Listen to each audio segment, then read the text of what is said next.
All right, we're going to dive into a pretty mind-bending idea today. It's drawn from a piece called The Longest Chain, and it really makes you stop and ask a wild question. What if reality isn't fixed? What if it's actually a consensus? So let's just start right there with that question. It's something we almost never think to ask. We all just sort of assume that reality is this solid, objective thing that we live on. But what if it's not? What if reality isn't actually a fixed thing at all? See, here's the fundamental catch. We can never get outside of reality to get a good, clean look at it. I mean, every tool we build, every single measurement we take, every observation we make, all of it happens inside the very system we're trying to figure out. We literally have no external point of reference. Okay, so the source material kind of splits this idea into two flavors. There's the weak thesis, which is easier to swallow. It just says our experience of the world is shaped by culture and agreement. But then there's the strong thesis, and this one is way more radical. It suggests that physical reality itself might actually be held in place by our collective belief in it. To really wrap our heads around this, we're going to use a fantastic analogy from our modern world that makes this whole thing click. Let's talk about this idea of the longest chain. So just think for a second about how a blockchain works, right? There's no one in charge, no central bank, no government saying, this is the truth. Instead, the truth, the official record of what happened, just emerges. It happens when tons of computers on a network all agree on the same version of events. And the process is actually pretty elegant.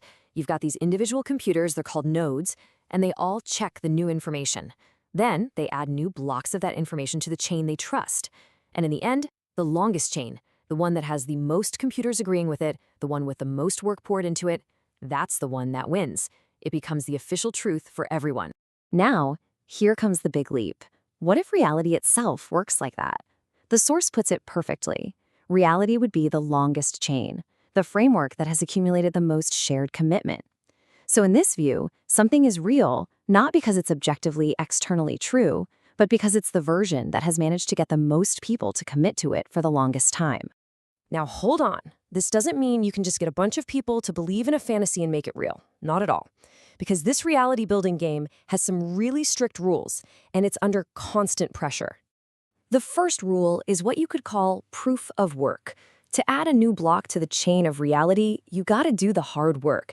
You can't just throw out everything that came before. Think about it. Einstein's theories had to account for everything Newton's laws did, plus the things Newton couldn't explain. He had to build on the old chain to make it longer.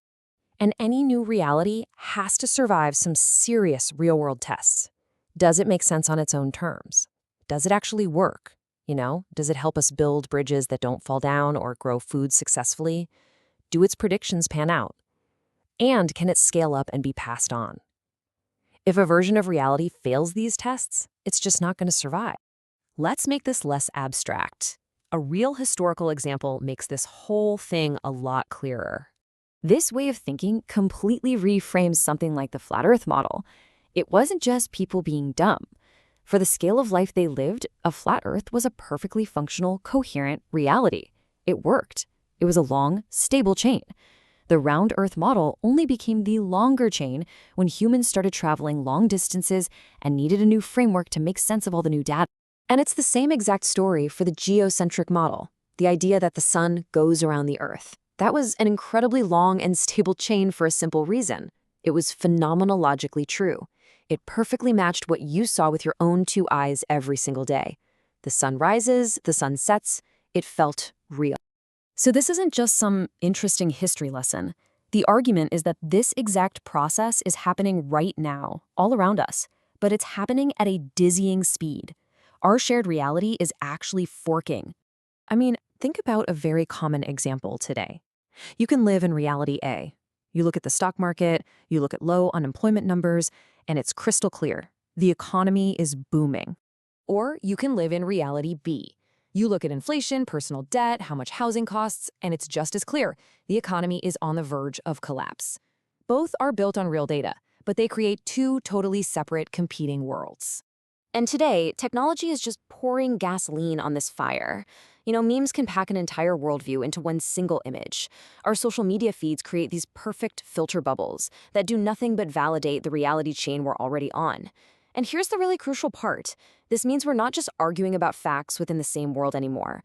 We are increasingly living in fundamentally different worlds from the start. So, all of this leads to a final, really personal point. If this is how reality actually gets built, then what is your role in all of this? The source material really brings it home with this line. We are not passive observers of a fixed reality. We are nodes in a network, validators of certain transactions, builders atop certain ledgers. I mean, just let that sink in. It changes everything. Every article you read, every video you watch, it's not just you consuming information. In this framework, you are an active participant. You are a builder. Every time you share something, every time you click like, every conversation you have where you nod along to an idea, that is an act of construction. It's like you're casting a vote, adding one tiny bit of your energy to one reality chain instead of another. You are a validator. So it all comes down to this. If our attention, our agreement, our shared commitment is the very stuff that reality is made of, then the most important question isn't what is true. The question we have to ask ourselves is, what world are you building?